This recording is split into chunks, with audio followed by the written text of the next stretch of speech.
I'm assuming you might be able to pick my voice up, I don't know, but I just would try it. Is it going? Yeah. Okay, we're recording. Okay.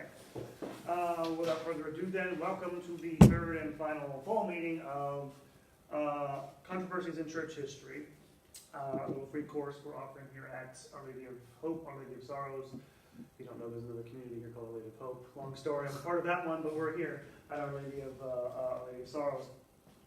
And so tonight's lectures and discussion will be on the Inquisition. And just a reminder to all of you, if you have, if you haven't been there already, we have a Facebook page for the course. You can go look. We have a schedule for the courses, what they're going to be on for them in the spring, once a month. I think it's starting in January, going through April. As well as information there. Probably at some point I'm going to be asking, like, I do a poll or whatever on the page about topics people would like to know about for next year. I don't like to do more than 4, but anything anyone wants to know about, the plan for next year. So good for that. Also, I'm going to make available, if you missed the first 2 lectures, we tried to record the first one, didn't work out. But I did post my lecture outlines, lecture notes, such as they are for the first lecture, and the video. I have a video for the second one. I have all that stuff's on the Facebook page. You should have access to it somewhere or the other. It's up there. Somebody might have to look around for it in some of the posts, but it is all there. And we're recording this, and I'll make this available as well. All that material will be available free to everybody who wants it when we're done. So, without further ado, we're going to talk about the Inquisition. And talk about it and separate in broad outlines historical fact from the myths that have grown up about it. There are a lot of legends and mythologies about the Inquisition. And so I wanted to start with, if this thing will actually play, I don't know if it will. Yeah, it probably won't, unfortunately. I anticipated this. This is why you shouldn't try to use the internet for anything, but it is hooked up. I do have, it may take a moment. I'm going to play, if I can, a film clip. Has anybody ever seen the movie History of the World Part 1? Okay, that's what I'm probably talking about then. If we can get there, I don't know if it's going to get there. I may have to skip over it. I wanted to show you there's a dance number, if you haven't seen this, in which Mel Brooks pokes fun at the Inquisition, the Spanish Inquisition in particular. It's kind of fun. I want to start with something fun because it's a pretty dark topic. If technology will allow us to get to it, we'll just play it. It takes a few minutes, but it's the subject of a lot of popular culture, literature, art for the past several centuries. It's a target, the Inquisition. It's a term of derision. People use that as a, when they refer to someone being tyrannical and awful, they'll say, well, this is an Inquisition, or, this is, we are going to have this, I think. I think it's up there. I mention this because this is a good way of getting us into it to understand this, I think, because, things you mock, or the things, that you sort of denigrate, I think are a good way to understand a way in this mythology, if this thing will come up. I don't know, let's see. Nope, not yet. Let me give it a second or 2. Technology's not too good here. We're about to play a film clip that came in late from Mel Brooks, if it will get up there. That was going to be my shtick, or part of my shtick, as the introduction to this. Oh, it is up there. So yeah, this will take a few minutes, but it's worth listening to. It's actually kind of a catchy tune. If we can hear this, if it'll actually go. The Inquisition, let's begin the Inquisition. Look out, sin, we have a mission to convert the Jews. We're gonna teach them wrong from right. We're gonna help them see the light and make an offer that they can't refuse. You just can't refuse. Convert, don't be boring. Say yes, don't be dull. A fact you're ignoring. It's better to lose your skull cap than your skull. Oh, you're about the Inquisition. Wanna show the Inquisition? Here we go. We know you're wishing that we go away, but the Inquisition's here and it's here to stay. Oh boy, the Inquisition, what joy? The Inquisition, toy. There's a few bad words in here, so don't I get was that. sitting in a temple. I was minding my own business, I was listening to a lovely Hebrew man. Then these papers persons plunge in and they throw me in a dungeon, and they shove a red hot poker up my ass. Is that considerate? Is that polite? Another tube of preparation age in sight. I'm sitting flicking chickens and I'm looking through the pickings, and suddenly these guys break down my balls. I didn't even know them, and they grabbed me by the collar and they started playing ping pong with my balls. Oi, the agony! Oh, the shame! They make my privates public by a game.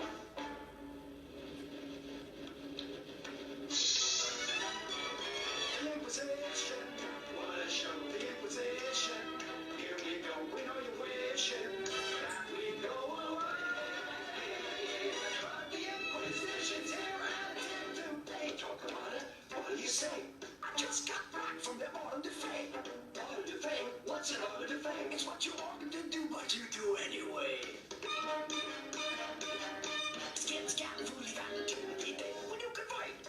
No, no, no, no. When you confess. No, no, no, no. When you fight. No, no, no, no. When you say yes. No, no, no, no. No, I asked in a nice way. I said, pretty please. I bent their ears, now I'll work on their knees.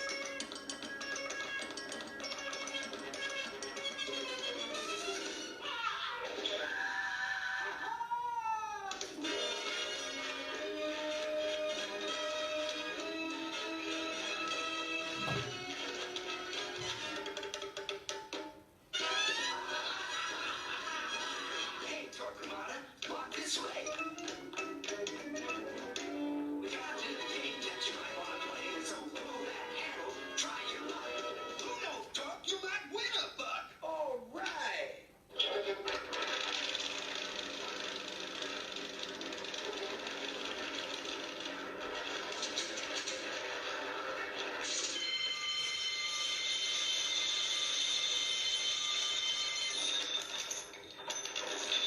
Put it in the car.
reason I wanted to show you that is well, it's silly, but you get a sense of, one of the things you got out of there is you hear him talking about, okay, we're going to make the Jews convert, we're going to turn all that other stuff. You're going to see, as I'll explain in a moment, all the confusions, or all of them, a lot of the confusions about what the Inquisition was and what it did in this silly little clip from a really funny movie. I'm going to start by doing something I usually do with my kids when I teach Western Civ, which is I ask them, okay, how many people did the Inquisition put to death? Right? You've probably seen, you got a sense from that, all these torture devices, burnings, death, all that stuff. So I'm going to make you sort of give you a little quiz to start this. So I give you choices up there. So which one's accurate? How many people did the Inquisition put to death? 65,000, 10 million, 19,000, 300,000, or a million? And everybody has to give me an answer. It's interactive here. It's interactive. Just shout it out. You don't have to be shy. 19,000. 19,000. 19,000. No, 19,000. 65. 65. 19. There's an auction year. 65. 19. 19. 19. 19. I hate to do this to you. This is a trick question. The answer is 0. The Inquisition, however way, whatever form, never actually put anyone to death, ever. And I'll explain, by the way, why. I bring that out there because I've heard you get the feed response of the internet, you can find whatever numbers you like, but I know reputable historians, serious people who will throw out numbers in the millions as the people who were killed by the Inquisition. They are, by the way, associated with the deaths of people identified as heretics, but they didn't put them to death themselves. I need to explain that distinction in a moment. But I like to do that to get people thinking, right? Okay, because in your mind you think, well, it must be all this number of people, and people got executed for all sorts of things prior to the modern era. It was a sort of de rigueur thing. You executed people who were deviants in society. Oops, let me go back. I wanted to give you, by comparison, numbers of modern atrocities. And these first three in particular, these are estimates, by the way, and I'll come back and repeat this. A lot of times we don't have great evidence for big events like this. And so almost all the time these numbers are estimates. But I'll start with the Reign of Terror. Most of you have probably heard of this. This is the effort during the French Revolution at the height of its more violent phase to purge the revolution, the country, of anti-revolutionary elements, nobility, churchmen, stuff like this. In a period of about 13 months, somewhere between 14 and 17,000 people were executed. During Joseph Stalin's so-called Great Purge, which again, for similar reasons in the 1930s, 1936, 1938, I wish this thing was not here, in the Soviet Union, wanting to get rid of people who were, again, opposed to the Communist Party, the state, anybody opposed to him, purged, sent to camps, and had executed or just worked them to death in camps.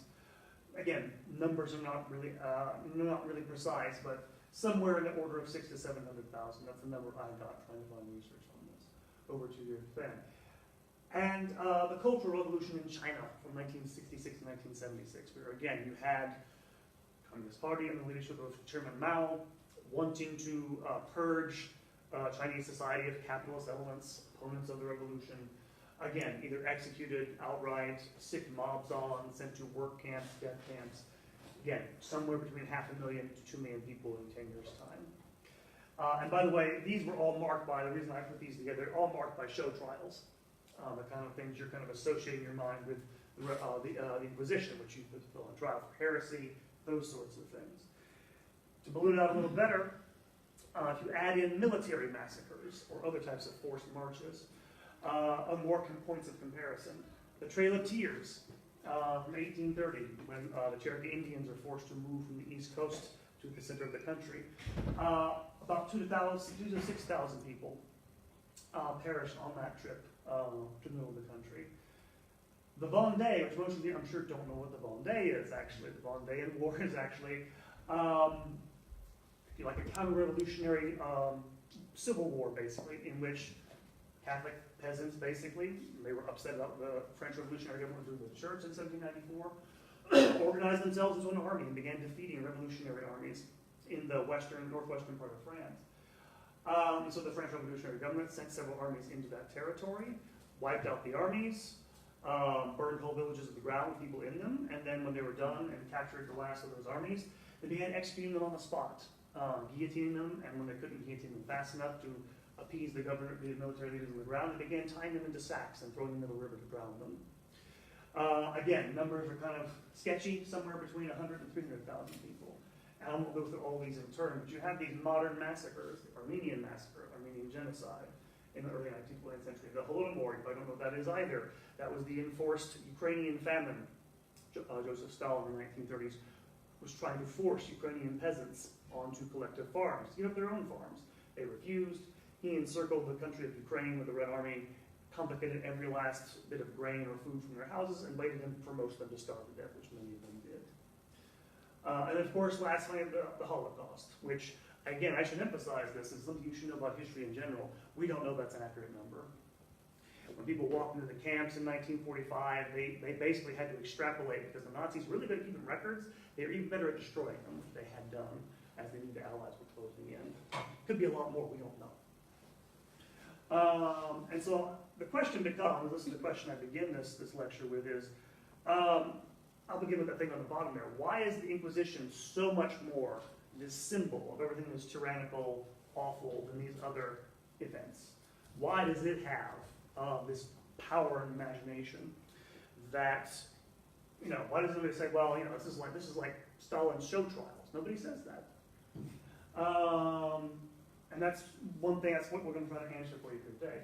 Two things I want to keep in mind as we go through this, two caveats. One is the problem of evidence, which I've already mentioned, and I'll mention over and over again.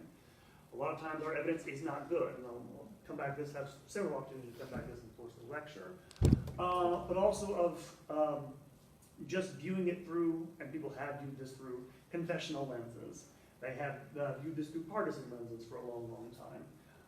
And so sometimes it's a matter of, viewing partial evidence best way you can to get the best sort of answer you can get out of it.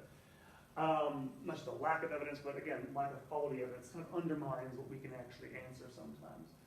The other thing is that historical understanding of the motives behind the Inquisition in various incarnations does not excuse actual injustices that were committed by the people who ran it. And there were, by the way.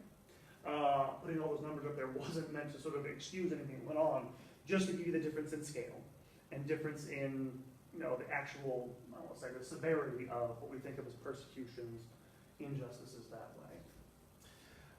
And so let's get started then with that question there. And first thing is we have to answer, okay, what was the Inquisition? And the first thing to note is that heresy is always a problem for the church. Heresy defined as having the wrong belief. Heresy, don't know the Greek word means choice.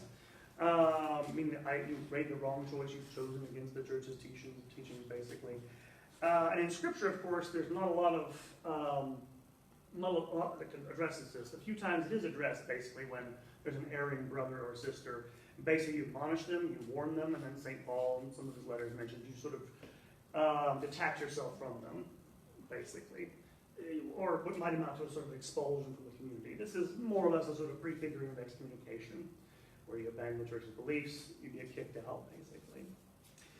This will change in the early church by the time you get to the 4th century AD, when the church becomes, once it's given toleration by Constantine the Great, the Roman emperor, it will become an imperial religion. And a very different principle emerge, partly because these Roman emperors from Constantine onwards act in the tradition of Roman emperors who were supposed to safeguard the religion of the empire. By the end of the 4th century, that was Christianity. So they began passing laws, both against punishing, pagans, shutting down pagan shrines, stuff like that, putting legal restrictions on Jews, punishing Manichaeans, who were a sect that really nobody liked in the ancient world, but also against heretics. And by the time you get to the 5th and 6th centuries, a principle has emerged, and is associated, especially you can read it, you can find it on the internet, it's easy to Google, with thinkers like Augustine the Hippo, St. Augustine, who articulate the idea that you cannot force conversion. And this is something Christian church has been pretty consistent about throughout its history. Forced conversions are worthless. Conversion is a free act you make with the will. And therefore you can't punish it, you can't use coercion, you can't use physical duress. On the other hand, punishing the quote-unquote the treacherous, that's a key term we'll come back to it, people who apostatize, people who adopt publicly erroneous beliefs opposed to the church, can be physically coerced. The idea was, okay, we have free will, and we have freely chosen the true church. We've adopted it, we've baptized, we've been confirmed, all that stuff. But then we freely choose to abandon it. And so you can be forced to come back into it. Why? Because you gave your free assent to it. It's not like with someone who's grown up, for example, as a Jew all his life. He can't be forced because he didn't give his free choice to this. And so from that 4th century onward, you have emperors passing laws, some of them more strict than others, which punish heresy, and I should mention this, as a civil crime. Heresy is a civil crime. It is not something the church has any, as you're going to see in a moment, authority to punish. And these punishments can be severe. The punishment for this, when it's punished with death, is death by burning, which was, by the way, the same punishment was reserved for witches in ancient Roman law.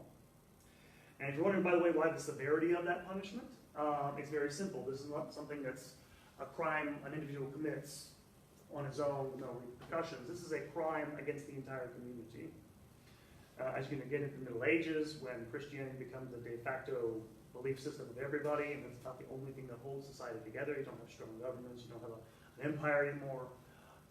Heresy looks like, it's maybe more strong as a form of antisocial behavior. If you're willing to disobey the authorities about this, what aren't you willing to disobey them about? It literally is a form of treason. That's how they think of it, that's how they punish it in late antiquity and the early Middle Ages. As you get into the early Middle Ages, however, Roman law falls into abeyance in many areas because of the collapse of the Roman Empire in the West.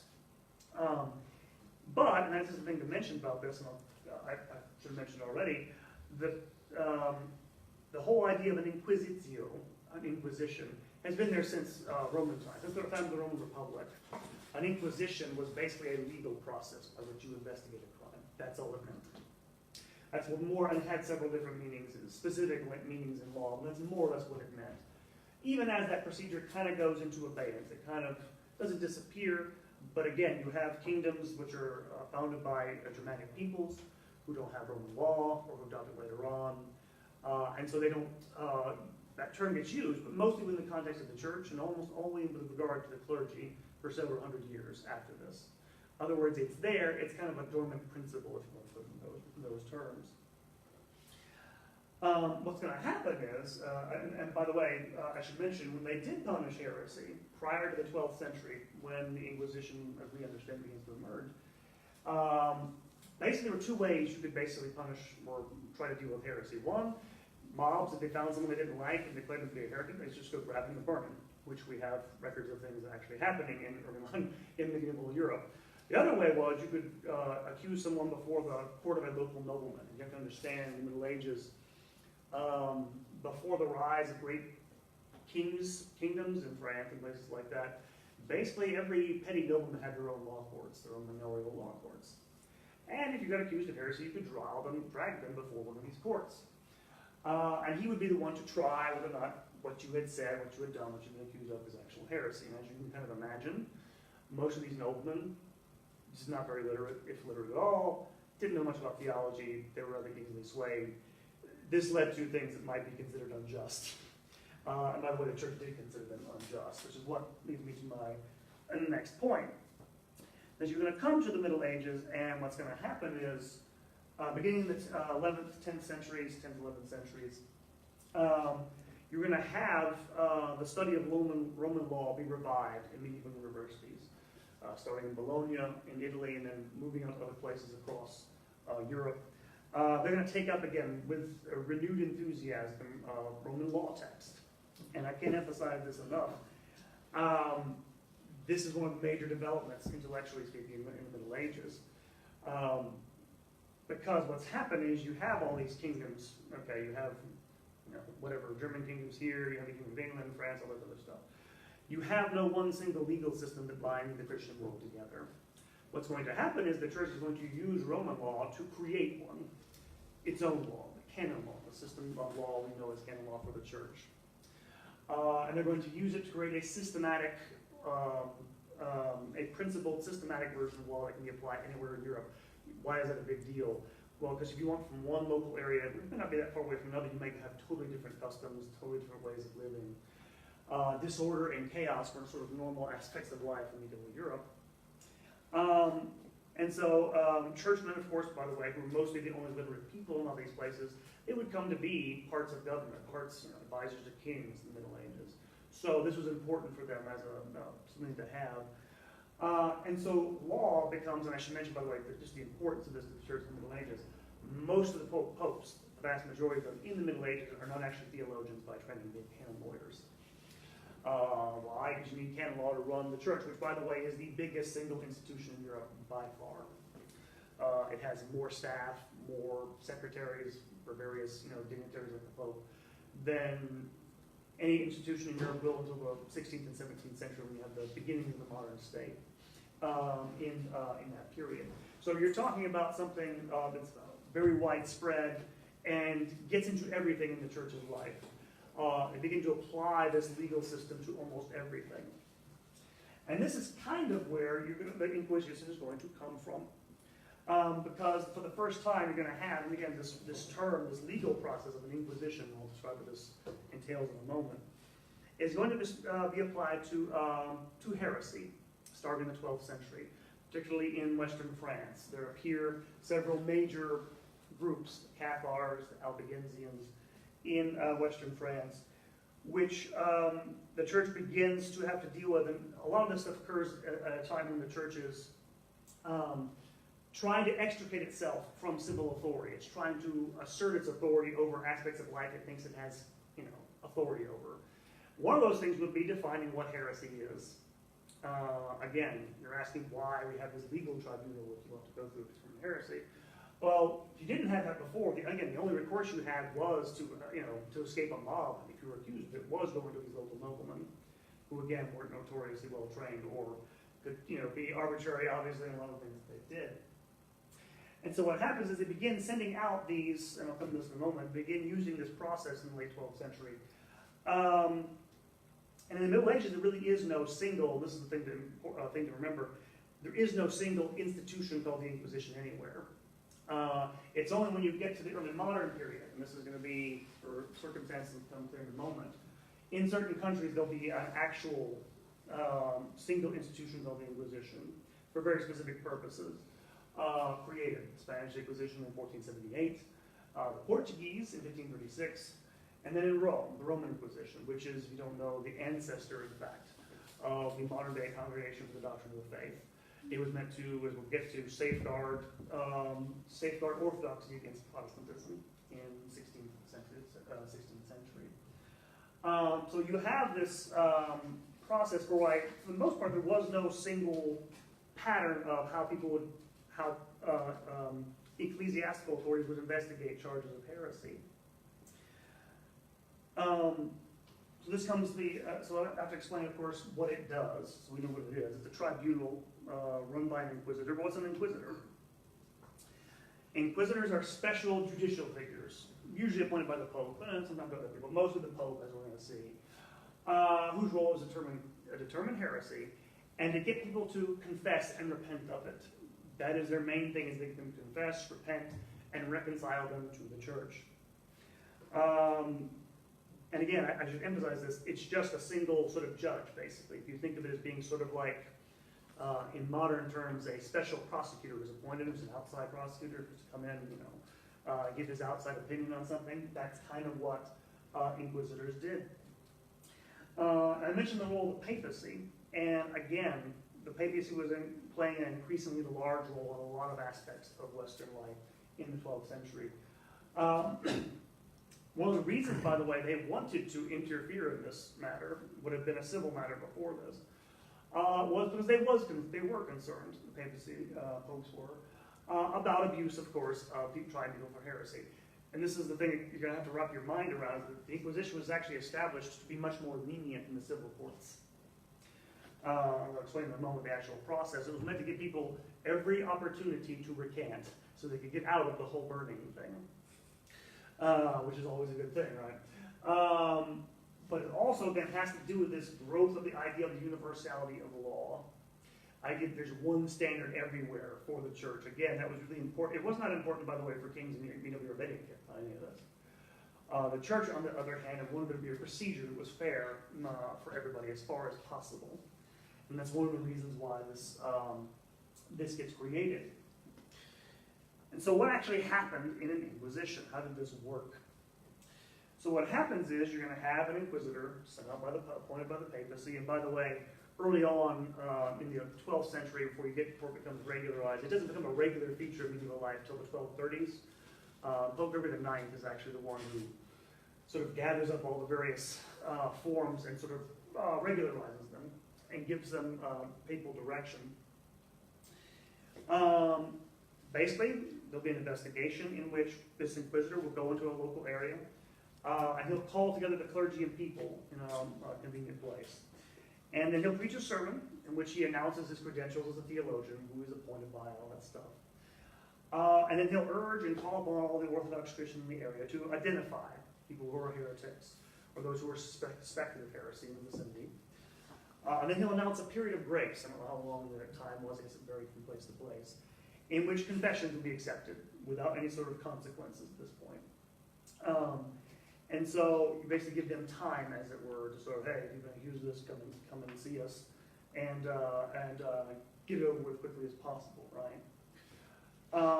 From there, they would take testimony from witnesses, and one of the reasons, as you'll see, the Inquisition got a bad reputation is that this testimony was given in secret, and they didn't reveal the names of the witnesses. They say they didn't reveal the names of people who were accusing others of heresy.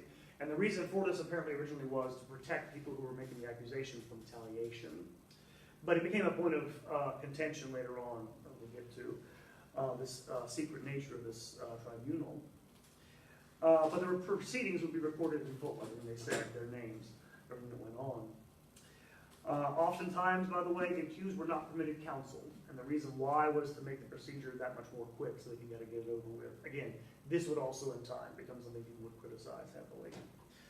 But on the other hand, the accused were allowed to list anyone they thought were enemies they might have. And if any of those names matched up any of the witnesses that accused them, they would strike out their testimony against them. So they did have some recourse from being accused of this. Now, as I mentioned before, the goal of these inquisitions, the whole goal of this tribunal, is to get a confession, to get them to confess, to assign them a penance, to have them reconciled with the church. One of the ways you got people to confess in Roman law, and this goes back to Roman law, is torture.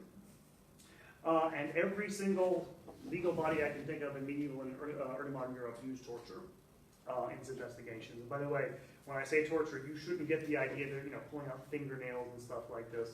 There are actually fairly strict rules for how you're supposed to use this in these investigations.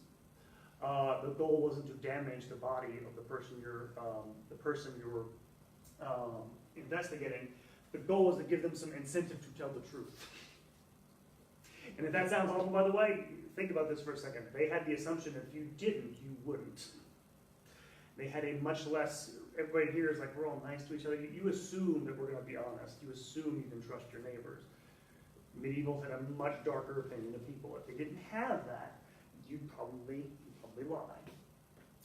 Which, I think there's something to be said for that, by the way. Not for the torture, but for the idea that people, of course, don't tell the truth all the time. And by the way, I mentioned strict rules. Most historians tend to think it wasn't used very much, the actual torture. As often people think, especially in the Middle Ages. When they did, they would use something, the most common form of torture they used was something called the strapato, which, and by the way, they had people who were actually experts in doing this. I'll show you what I mean in a second.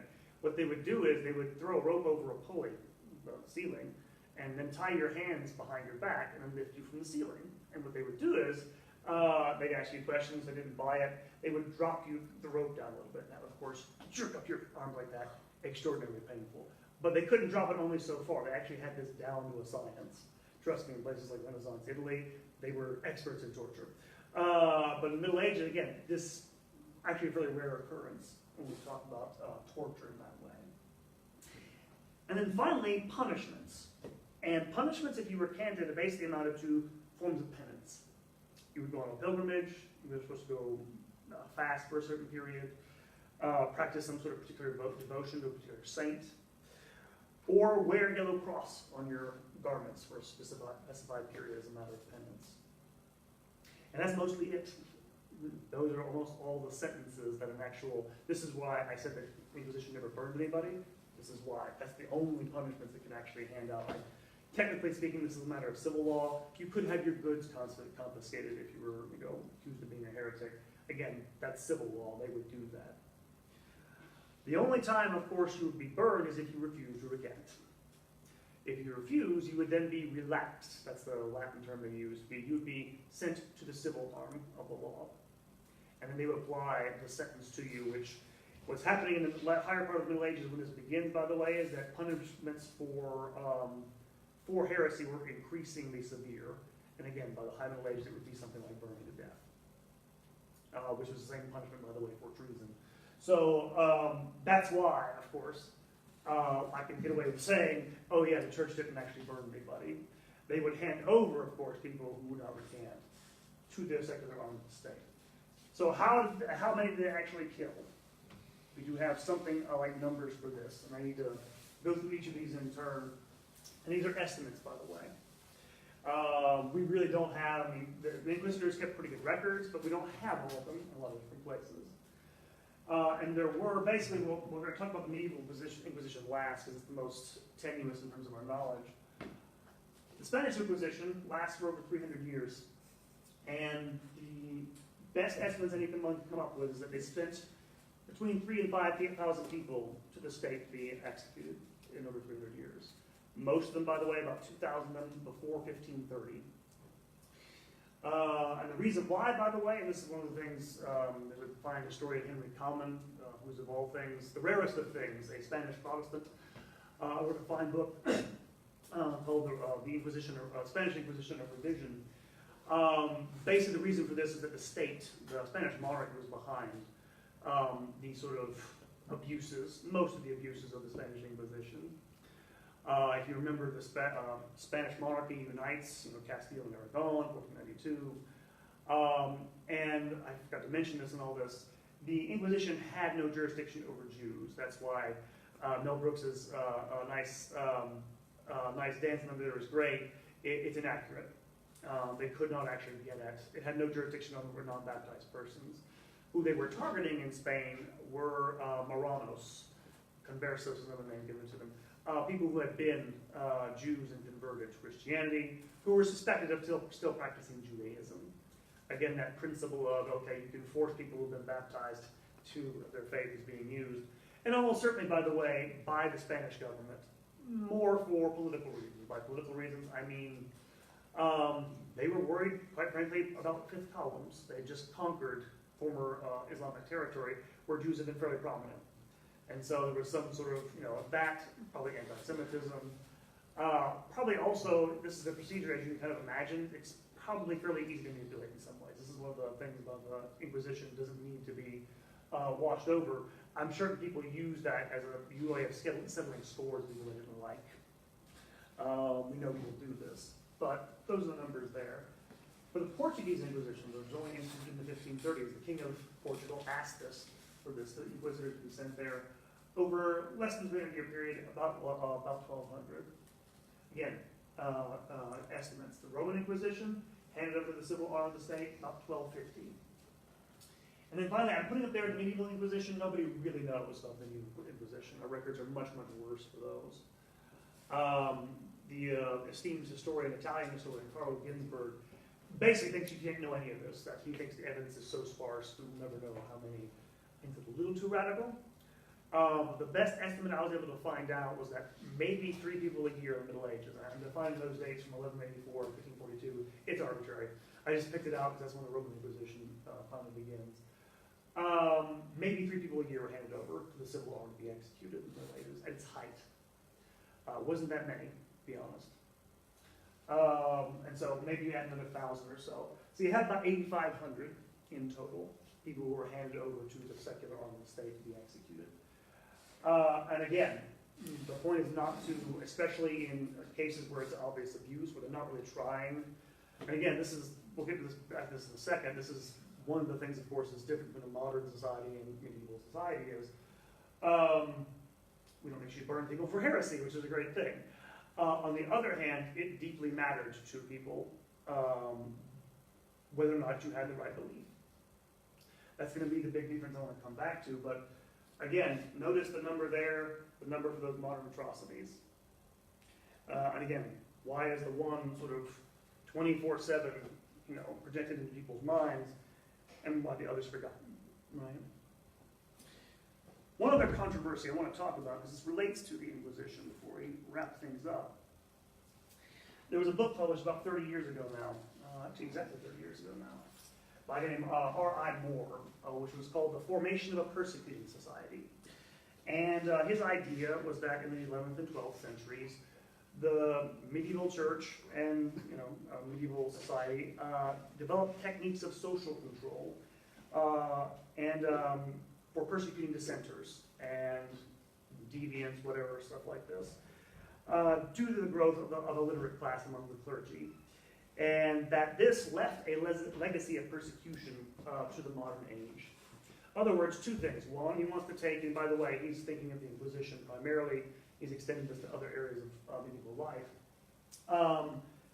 that it basically creates a society which is basically formed to persecute minorities. That's to put that in modern terminology. There were some criticisms, mostly, by the way, it was well received. This goes by academics. Partly, by the way, because they hate the Catholic Church. But one of the criticisms was it tended to lump very different groups together. R.I. Moore's, his specialization as an historian was medieval heresy. He was very good on that. But he lumped things like persecution of Jews, the treatment of lepers, the treatment of homosexuals in the Middle Ages, and sort of got from that this amalgam of, it must all be this, this whole society devoted to persecuting people. And in the reviews I read of the book, virtually nobody came out and said they bought that thesis whole hog, basically. Mainly because I don't think beyond the heresy it actually can sustain it. And I say that because there were other criticisms. There was a book published about 5 years after that, maybe 6 or 7 years after that, called Beyond the Persecuting Society, which tried to identify theories and arguments for toleration, religious toleration, before the Enlightenment, the Middle Ages, early modern period. And other parties, of course, ignored evidence to the contrary in terms of that might be bad for its thesis. One of the things I would criticize about this, and just to give you an idea, I don't buy it too much. One of the things that leads into this is that, especially the part about blaming the church for creating a persecuting society, which then is the source of all the modern persecutions. It's pretty self-serving. The idea that we know it's bad stuff, but it began 800 years ago. I don't buy it myself. I think it's too neat and passes off responsibility for modern crimes on the medieval and early modern people that don't deserve that. But there's also other things that go into this, and as Henry Common mentioned with the Spanish Inquisition, there's a much bigger drive there other than persecuting dissent. You have, especially when it becomes the Inquisition in Spain, it's related to state building in a lot of ways.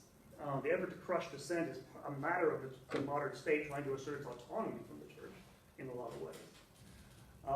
And I think that's as big a part of this story as anything else. And again, I mentioned, and I can bring it back, the fact that Spain, which is one of the more powerful, larger states in the early modern period, does this. And by the way, the Inquisition in Spanish lands extends well beyond Spain itself, into the Netherlands, into the New World, Mexico. And there are, by the way, horrible abuses that are associated with this, where you do have, and again, it's always former conversos or former converso families who are being persecuted, hunted down, basically, by the Inquisition. They're there. You can find out about them. They're easy to find. But for the most part, this does seem more like a matter of state than it does like a matter of religion. And I think it also has to go back to, again, something we have to keep in mind when we think about the medieval period, the early modern period. One of the things they believed is that truth is more important than individual freedom. So to be taken before a tribunal where you don't have counsel for defense is not as big a deal as getting this thing wrong about God. Because truth is more important than your individual.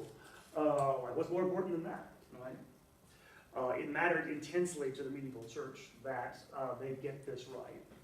Truth is more important than that. That's why they had these procedures. That's what they tried to, by the way. And again, hard to wrap your mind around it. They were trying to actually mitigate the severity of civil law with something like an inquisitorial tribunal.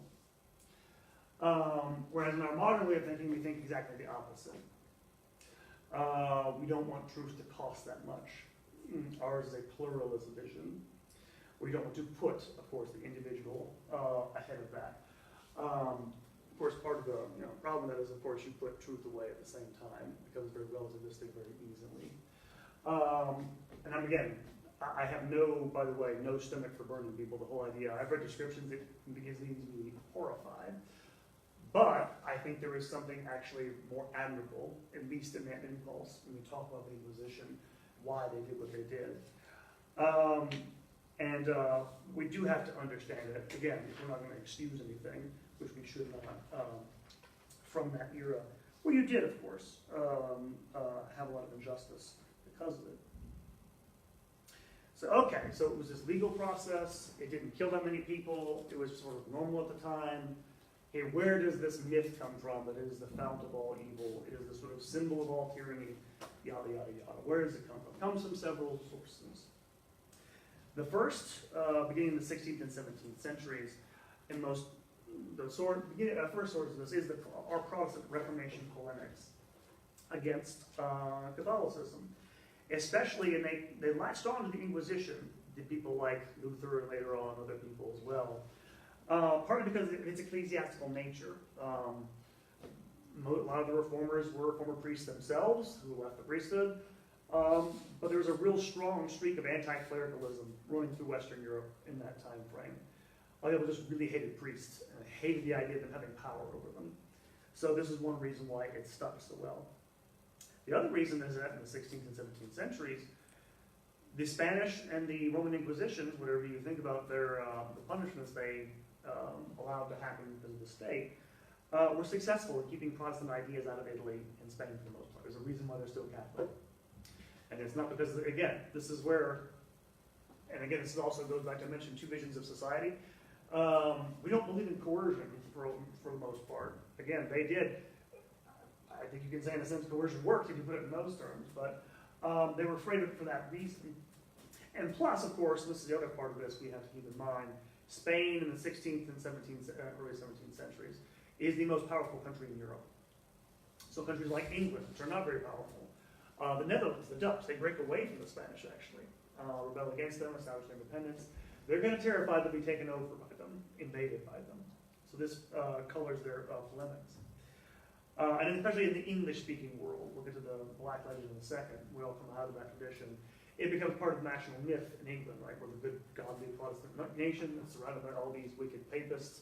Spain, and France later on, once Spain declines, are the two bugbears of their national life. So that plays into that as well. One other thing, of course, that plays into this is Protestants, from the very beginning, beginning with Martin Luther actually, had to deal with the problem of, okay, where was the church if, the church basically banned sola scriptura, all that good stuff, for 1,000 years, okay, where was the church? So people like Martin Luther, and later on this is taken up by virtually every major Protestant thinker, they argued that the church ceased to be visible at some point, somewhere or other, whenever it became the religion of the Roman Empire, something like that. The true church was invisible during the Middle Ages. And don't you know it? You know how we found out where it was? It was being persecuted by the false one. And so what you have Luther and all these people doing is identifying themselves as victims of the Inquisition. Say, see, the true church got persecuted by the false one. And so you had them identifying, with these earlier heretics, as well as identifying inquisitional tribunals of their day, the Spanish, the Roman, with medieval ones, which were very different in a lot of ways. Which, of course, Catholic polemicists in turn said, yes, you're right, your ancestors were a bunch of heretics. So they both conflate these ideas together and perpetuate this myth.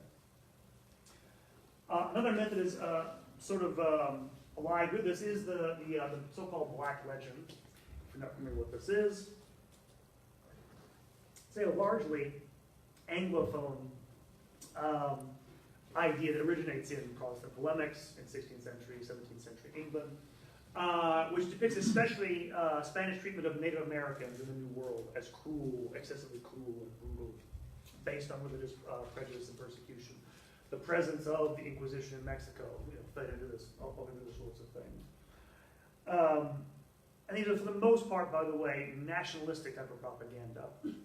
They're not for the, I mean, they do target the Catholic Church and this type of propaganda, but for the most part, they're not. I don't care about my update. For the most part, they are targeting Spain as a country, again, because of the political dynamics. Protestant countries like Spain, like England and Scotland and the Netherlands are small states surrounded by large Catholic powers, which is perpetuated in textbooks in England in the 19th century emphasize this stuff, and until the 20th century they emphasized it. In America they emphasize this. And again, they tended to idealize the Inquisition to the extent that they identified it with the church itself. Wherever the church was, the Inquisition was, and vice versa. And so slowly over time, the idea of the Inquisition goes from being this specific historical thing to becoming a sort of, if you like, a model for every form of persecution. And by the way, leading to a white legend, this is, again, 19th century Spanish nationalist historians sort of respond in kind eventually. They try to whitewash everything about the Spanish Inquisition, which I should stress this, by the way, when I say the monarchy was responsible for the excesses of the Spanish Inquisition, it's still a Catholic monarchy. Again, it's not senior churchmen doing this, but they're still Catholic, so it's a Catholic state. But it leads sometimes what is called a white legend, which is, again, an overreaction to this blackening of the Spanish character. So by the 18th century, time the 18th century rolls around, you have Enlightenment thinkers taking up this strand of thinking. People like Pierre Bayle, almost all of them French, there are others, Montesquieu, Voltaire, who sort of turn the Inquisition into this, again, exemplar of everything that's anti-modern, everything that's against. And by the way, one of the things the Inquisition did, I'm not going to talk about too much here, they did censor books. So of course you get into the Enlightenment. This is of course against censorship. This also becomes part of its mythos. It is this, and this is one of the contributions of the Enlightenment thinkers. The Inquisition doesn't just burn bodies; it also deadens the intellectual life of countries. By the time you get to the late 18th, early 19th century, you have people like Voltaire and other thinkers crediting Spain's decline. It's in decline as a major power for about a century before that, blaming it on the Inquisition. The idea being, well, it suppressed all these modern ideas, led to this economic impoverishment, and that's why things are the way they are there. And by the way, there's still there's an academic debate about this, whether that's actually true or not. There's no consensus whatever. There are people that say yes, no. It's one of those things that's very hard to prove. But it was a very good thing if you wanted to crap on the Catholic Church, basically, which Voltaire and most of these people wanted to do in the 18th and 19th century. And so people built on this this idea of the Inquisition as this anti-modernist force. And one of the things that happens is that as you get to the period of the Napoleonic Wars, when Napoleon takes over, tries to take over places like Spain, he installed the Bourbon monarchy in Spain. This injects, by the way, Enlightenment ideals into Spain. There is, by the way, a Spanish Enlightenment, in spite of all that. All the intellectual decline that supposedly happened. I mention that because he installs a Bourbon, a French puppet on the Spanish throne. He eventually gets kicked out by the Allied forces of the British. I mention that because while he was there, one of the Spaniards who was loyal to the Bourbon monarchy wrote a history of Spain which emphasized the horrors of the Inquisition. And by the way, he went, when that French king was kicked out, into exile with them. And because he had access to records and everything, his account was very influential, especially on English-speaking historians in the 19th century, which he's one of the people who inflated the numbers, by the way, people who were killed. Those big numbers, that's where that influence basically is traced back to. And I mention him because I call them liberales. That's where we get the term liberal from, by the way. It's from Spanish history, because the liberales, people who wanted to get rid of the church out of public life in Spain. They're the Enlightenment skeptics who oppose the church there. So you have this feeding into this image in the 19th century. And then finally, I don't have too much time to go over this stuff, so I don't have much material to give you, but you have tons of art and literature that make use of this motif. If you don't know, if you can see behind all the writing on here, the background of my slides is taken from a painting by Francisco Goya, who's a Spanish painter, late 19th century, which is depicting people being brought before the Inquisition in Spain.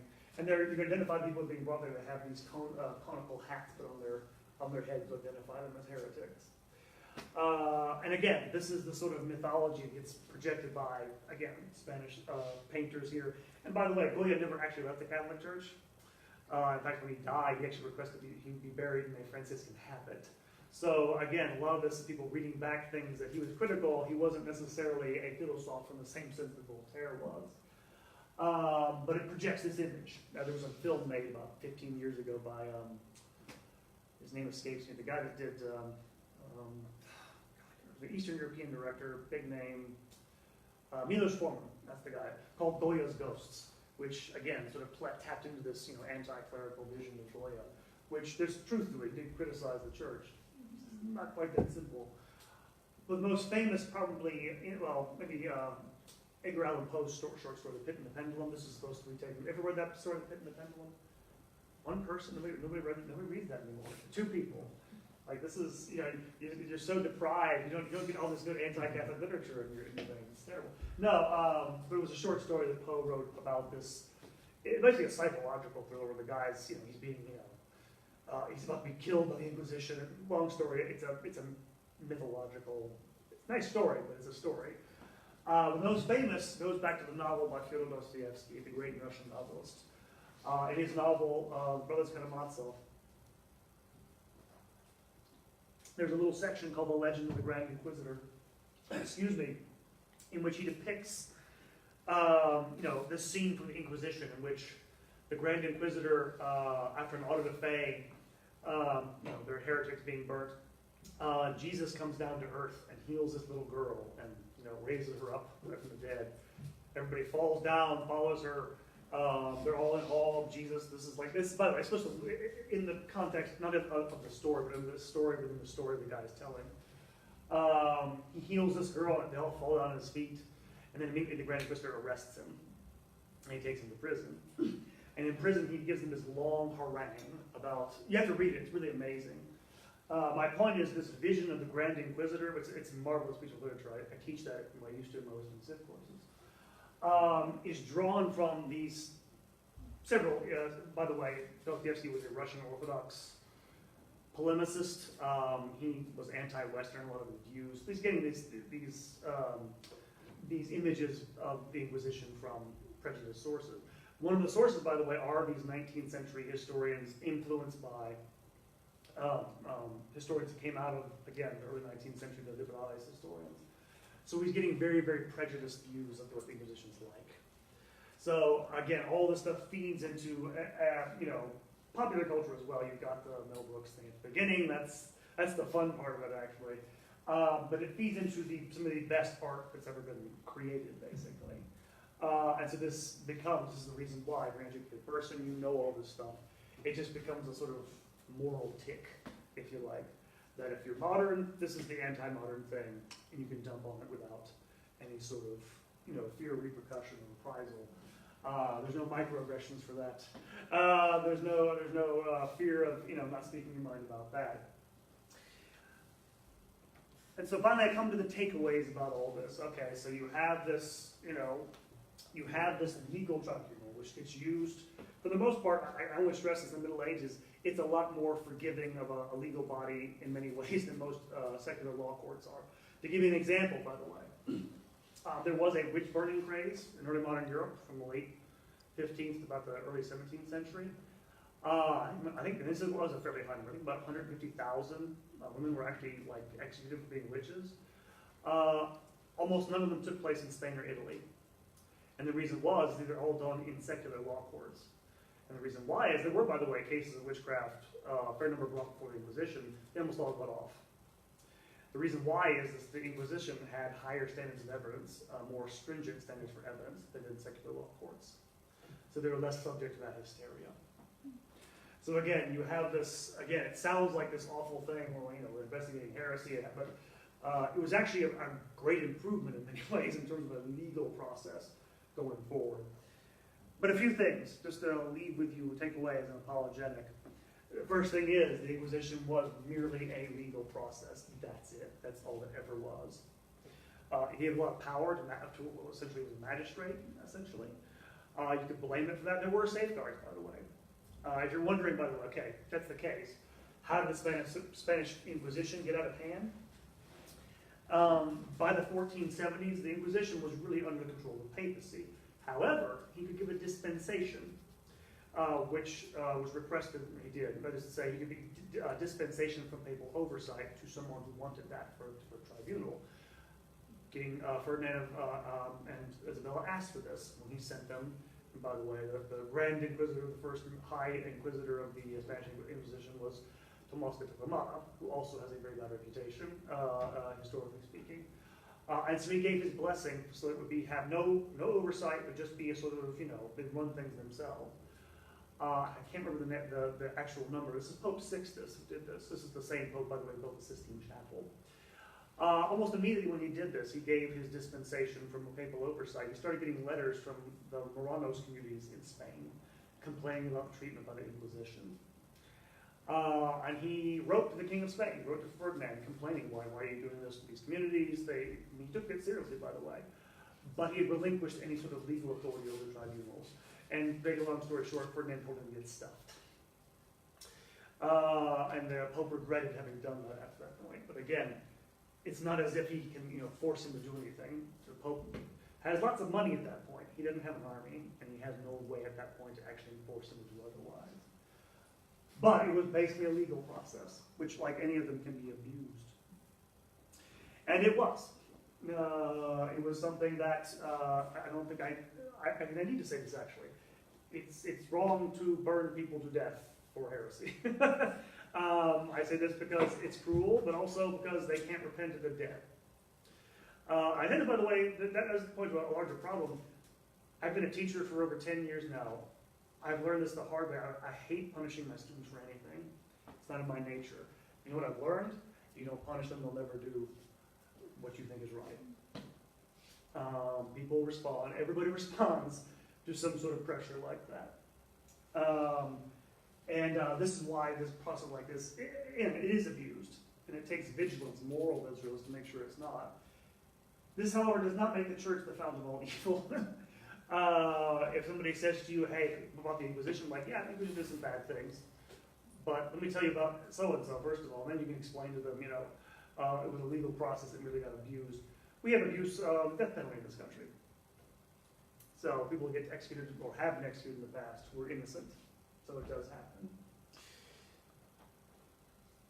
Thirdly, genuine abuses, these genuine abuses have been turned into a scapegoat, I think. This is my opinion. For modern crimes. It allows people who, they want to see the modern world is always progressing toward greater good. So you can ignore the Holocaust. You can ignore the 2 world wars. You can ignore the Stalinist purges, and by the way, he killed a lot more people than 600,000 of his own people. You can ignore the outrages of Chairman Mao and the communists. You can ignore the massacres. Again, the point I wanted to make was, again, not to excuse the Inquisition, but just to show the scale of what we do is so different. And in so many ways, so much worse in those terms. This isn't, again, to adopt a relativistic standard, but it's not to treat the two as equivalent. I know people, again, you'll read this in, again, internet blog posts aren't the best way to measure this, but you hear people seriously conflating the Inquisition with the Nazis and the Holocaust. It's just, you can't reason with a person who's going to say that. There's just, they're different things. Yes, they're both injustices. Actually, only part of the Inquisition was that the abuses were injustices. The Holocaust as a whole branch is unjust. But I think it becomes a scapegoat for people. It's a way you don't have to talk about all the bad things that go on. And go on today. All sorts of atrocities are being committed right now in this country by our government all the times. So the idea we're sort of separate from that, I find deeply deeply unbelievable. And finally, as a Catholic, you should neither excuse the Inquisition's excesses nor feel the need to join in scapegoating it. Knowledge is a good thing because it allows you to have a more detached view of this. I think that's the best thing I can give you is don't engage it with anything, by the way. Understand, give it its proper place. Don't scapegoat anyone or anything. You don't need a scapegoat to sacrifice to make your life better. You already have the sacrifice of Christ. So, that and my last bit of advice is, as always, history is complicated.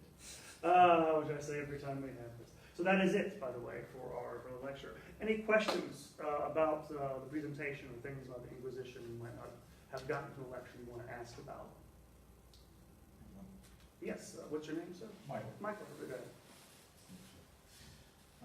One of the things I've heard, you mentioned that King Ferdinand had kind of gotten into it with Pope Sixtus. One of the things I heard was that the monarchy and the folks who were the driving force in the Spanish Inquisition were actually excommunicated. Do you know if there's any? No, they never excommunicated them. No, they were on the whole good Catholics. Again, that's the thing I want to stress here. They were good Catholics. Again, you can commit horrible crimes if you are otherwise.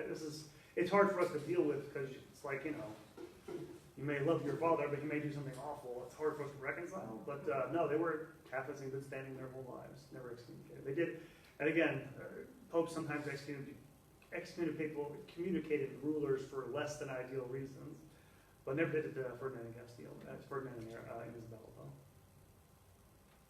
Good question, though.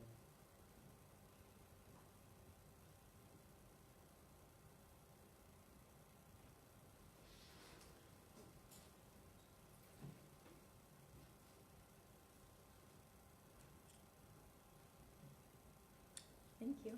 Well, if we're finished, that's it. Thank you guys for coming. Yeah, we really appreciate it. We can talk about it later. Look for the schedule for next for the spring. I'm going to try and again, we have we've got a pretty good turnout in the first 3 classes. So hopefully, maybe this develops a little more. We'll do a social aspect of this, but for the time being, it's going to have to remain like this. But thank you guys for coming. Really appreciate it.